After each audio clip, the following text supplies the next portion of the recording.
صحابہ ایک الگ حرمت ہے ان کی، قرآن نے ذکر کی ہے۔ صحابہ اور اہل بیت آپس میں دو جماعتیں، دو پارٹیاں نہیں ہیں، یہ غلط بتایا گیا ہمیں۔ یہ دونوں رسول اللہ کی میراث ہیں۔ صحابہ رسول اللہ کے ہیں، ازواج بھی رسول اللہ کی ہیں، اہل بیت بھی رسول اللہ کے ہیں۔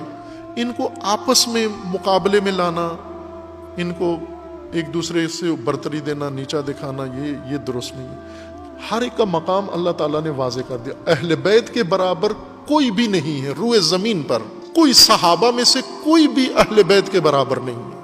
یہ ایک طے شدہ بات ہے۔ یوں نہیں ہے کہ اب اہل بیت اور صحابہ کی ٹکر ہو گئی ہے اور جب تک صحابہ کو نہیں کرو گے نعوذ باللہ برا برا تو اہل بیت کی عظمت ثابت نہیں ہوتی۔